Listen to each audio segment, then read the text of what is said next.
Hər kəsə salam əziz dostlar. TechWeek-in yeni buraxılışına xoş gəlmisiniz. Bu gün 3-cü sezonun 3-cü epizodudur. Mən sizinlə birlikdə Kamran Hasiloviç studiyadayım.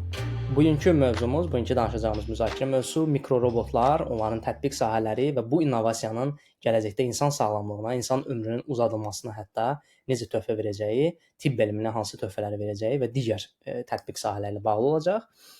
Gəlin istəyirsiniz birlikdə mövzumuza daxil olaq və mikrorobotların necə bir şeylər olduqlarını, bu sahədə hansı cür araşdırmaların getdiyini və müasir innovasiyanın, müasir belə deyək, sənayenin hansı yerdə olduğunu gəlin araşdıraq birlikdə. Mikrorobotlar öz-özlüyündə mikroskopik ölçüdə olan və müxtəlif funksiyaları yerinə yetirən robotik alətlərdir. Bu robotlar normalda adətən millimetrlərlə ölçülür və onlar müxtəlif növ mayelərin içində üzə bilirlər. Bəziləri belə deyək, bəzilərinin ayaqları və yaxud da əlləri olur. Səthlər üzərində yeriyə bilirlər. Bəziləri həddindən artıq çox balaca olur, yəni bir qum dənəsi boyda belə ola bilirlər. Bəziləri isə bir qədər daha böyük olur. Amma bunların tətbiq sahələrinin asılı olaraq ölçüləri də dəyişir və adətən maqnitlərlə idarə olunurlar və yaxud da müxtəlif növ radio şüaları ilə idarə oluna bilirlər. Bu robotlar bizim əvvəlki mövzularda da toxunduğumuz biomimikriya və yaxud da bioyamsılama üsulundan istifadə edərək təbiətdən ilhamlanaraq yaradılan robotlardır. Bunları bir çox universitetlərdə, məsələn Stanford Universitetində və yaxud Harvard Universitetində həyata keçirilən araşdırmalar bu cihazların, bu robotların təbiətdə qarışqalardan ilhamlanaraq yaradıldığını və təkamül etdiyini göstərir. Qarışqalar və digər bir heyvan isə kərtənkələlərdir. Bunların əllərinin və ayaqlarının belə deyək, səthi bu robotların səthlərinin daha da təkmilləşdirilməsində ilham olubdur. Nəyə görə mikrorobotlar bugünkü tibb dünyasında və bugünkü sənayələrimizdə önəmli rol oynaya bilər? Onların potensialı çox böyükdür. İlk öncə ən önəmli mövzulardan biri bu mikrorobotların müxtəlif növ dərmanları insanın daxili sisteminə, bu məsələn qan damarları ola bilər və yaxud da beyinə ola bilər, bunu çatdıra bilməsi mövzusudur. Bəlkə də bəziləriniz bunu bilər ki, məsələn normalda dərman vasitələrini biz qəbul etdikdə onlar həzm yolu ilə və yaxud da başqa yollarla məsələn bizim orqanlarımıza çatır və yaxud da çatması gərəkən yerə çatır. Və bunlar bu yolla getdikdə daha çox effektiv olmaya bilirlər. Çünki həzm olunduqda o dərmanın məsələn bir hissəsi parçalanmış olur. Amma birbaşa olaraq mikrorobotlar sayəsində o lazım olan yerə çatdırıldıqda bu dərmanın daha belə deyək, funksionallığı və yaxud da effektivliyi daha çox artmış olur. Bunun hətta hüceyrə boyda mikrorobotlar sayəsində məhz spesifik bir hüceyrəyə, tutaq ki, xərçəng xəstələrinin müalicəsində məsələn spesifik bir hüceyrəyə lazımı o dərmanın çatdırılması belə potensial müzakirə mövzusudur və bu çox böyük bir yeniliklərə yol açan və həmin bu pasientlərin daha yaxşı sağalmasına, daha yaxşı həyata qayıtmalarına şərait yarada bilər. Digər biri isə məsələn arteriyaların, damarların bloklardan təmizlənməsi, ərklərdən təmizlənməsi. Bu daha çox yaşlı, tutaq ki, pasientlər üçün yararlı bir şey ola bilər. Digər biri isə məsələn əməliyyat etmədən əməliyyat etmək, yəni hər hansısa bir kəsik olmadan, hər hansısa bir tikiş olmadan qansız və ağrısız əməliyyatlar ola bilər. Bu belə bir potensial sahələri ola bilər. Digər sənaye növləri isə məsələn böyük maşınların hissələrinə daxil olaraq böyük maşınların müxtəlif kiçik parçalarını görmək, onları kamera ilə çəkmək və yaxud da onları monitorinq etmək ola bilər. Çünki böyük əşyalarda, böyük sistemlərdə, böyük zavodların maşınlarında bu kimi tutaq ki, çatların ola bildiyi yer ola bilər və yaxud hansısa bir böyük maşının zəif bir çarxı ola bilər, hansı ki, bunun qırılması bütün sistemi korlaya bilər. Bu kimi təhdidləri aradan qaldırmaq üçün düzənli olaraq bu böyük maşınlara, bu cihazlara monitorinqlər tətbiq olunur və bu müxtəlif metodlar var təbii ki, amma ən effektiv metodlardan biri də bu mikrorobotları ora göndərərək onun o kamera vasitəsilə o içəridəki bütün girinti çıxıntıları və yaxud da qeyri belə deyək, müəyyən nasazlıqları o kamera vasitəsilə çəkməsidir. Digər biri isə məsələn boru sistemlərinin, boruların daxilini çəkmək və yaxud da araşdırmaq. Necə ki, insan bədənində məsələn qan damarıdır, sistemlərdə isə, sənayedə isə bu boruları monitorinq eləmək. Ətraf mühitdə isə məsələn ətraf mühit sektorunda isə bu mikro ölçülü robotlar suyu daha yaxşı filtrləmək üçün və yaxud da sudakı kimyəvi maddələri və yaxud da zərərli maddələri kontaminasiya olunubsa, bakteriyalar yoluxubsa bunu detekt eləməyi, bunu analiz etməyi özünə hədəf götürmüş vəziyyətdədir. Bu mikrorobotları hal-hazırda bəzi universitetlər, məsələn Amerikadakı, Avropadakı bəzi öncü universitetlər onları araşdırmaqda davam edir.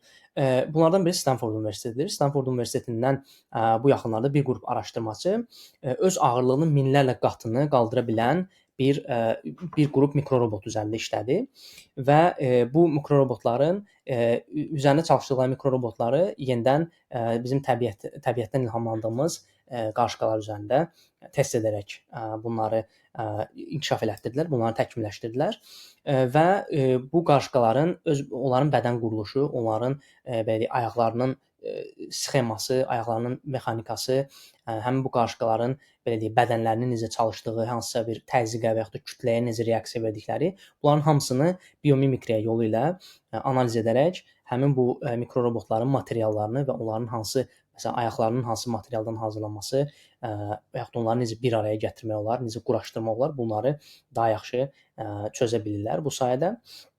Biz bu robot nümunələrindən görürük ki, öz ağırlığının minlərlə qatını qaldıra bilən robotlar eynilə sənayedə, məsələn, böyük maşınların yenidən daşınmasında ola bilər və yaxud da onların insan əməyindən uzaq, insanların xəsarət ala biləcəyi bir mühitdə onların tətbiq sahəsini biz görürük. Elm adamları ilk öncə bu qarışqaları detallı şəkildə araşdırırlar və onların bu zirehlərini diqqətlə analiz edərək, onların kimyəvi tərkibini analiz edərək bu nəticəyə çatırlar. Növbəti maraqlı mövzularımızdan biri də bu mikrorobotlar uzunömürlüyə çarə ola bilərmi? Yəni insan xəstəliklərini, insanın ömrünü qısaldan hansı xəstəliklər varsa, məsələn, onların daha yaxşı diaqnoz qoyulmasında, onların daha yaxşı müayinəsində rol oynaya bilərlərmi görəsən? İlk öncə bayaq biz qeyd elədik ki, bu potensial bir araşdırma sahəsidir və ən önəmli məqamlardan biri də ürək-damar xəstəliklərinin həll olunmasında bu robotların rolu böyükdür. Məsələn, düşünün ki, mikroskopik bir botdur və bu bot sayəsində o sizin damarınıza inyektə olunur və bu inyektasiya sayəsində o damarın və yaxud da hansısa bir aortanın içərisində olan blokların təmizlənməsinə töhfə verir və yaxud da həmin bu damarın tutulmasına səbəb olan belə deyək, maddələrin o maddələrin dağıdılmasına yönəlik dərmanların ora birbaşa çatdırılmasında, anında və effektiv şəkildə çatdırılmasında iştirak edir və yaxud da kiçik mikro toxumaların bərpasında önəmli rol oynaya bilər. Digər bir mövzu isə bayaq qeyd etdiyimiz kimi xərçəng xəstəliyinin daha yaxşı, daha belə deyək, ünvanlı həll yollarına qapı aça bilər. Normalda xərçəng xəstəliyi bir çox növlərdə olur və bu bir xəstəlik növü deyil, bu bir çətir belə deyək adıdır ki, minlərlə müxtəlif xərçəng xəstəliyi mövcud ola bilər. Nəzərə alınanda ki, bu xərçəng xəstəliyinin minlərlə çeşidi ola bilər, həmin bu dərmanların və bu kimyoterapiya maddələrinin birbaşa həmin o müəyyən toxumalara və yaxud da müəyyən orqanlara çatdırılmasını mikrorobotlar həyata keçirər və bununla da sağalma faizini artırar və yaxud da daha yaxşı müayinə, daha yaxşı proqnoz qoyula bilər bu pasientlərin üzərinə. Yəni bu kimi belə deyək, innovativ yenilik gətirir tibb sahəsinə.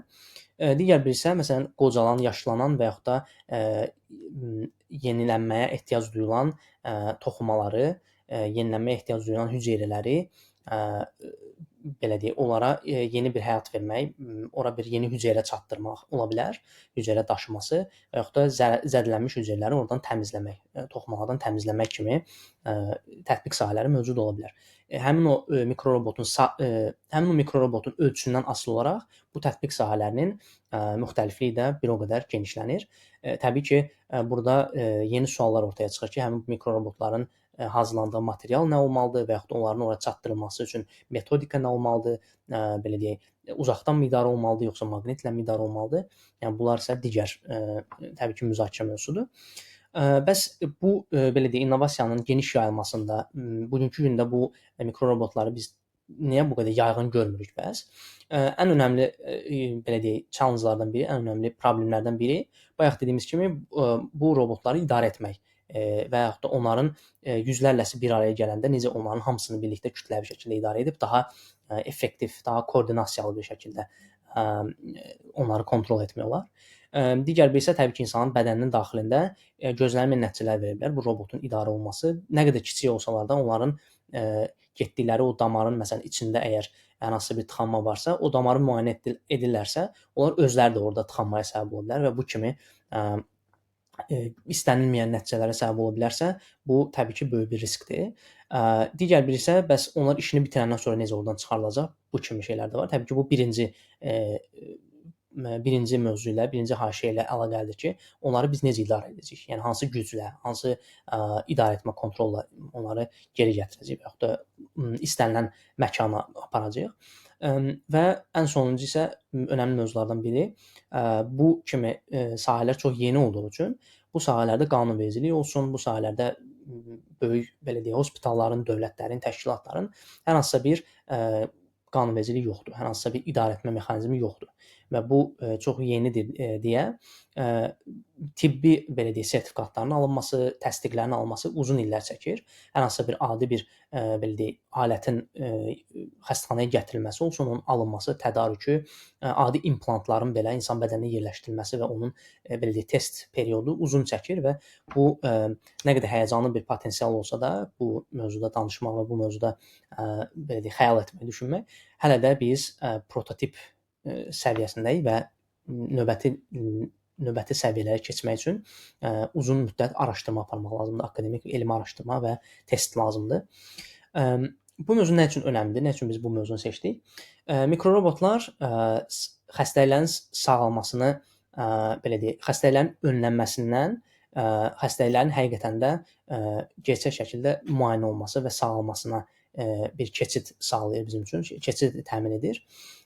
Biz bəzi xəstələri biz müşahidə etməzdən öncə belə, simptomlarını müşahidə etməzdən öncə belə bu mikrorobotlar sayəsində onların qarşısını ala bilərik və erkən diaqnoz qoyulması olsun, davamlı şəkildə monitorinq olsun, müəyyən xəstələrin xüsusi bir şəkildə tapılaraq, onların belə deyək, ünvanlı şəkildə tapılaraq onların həlli yolunda böyük bir bizə belə deyək, ümid verir bu mikrorobotların mövcudluğu.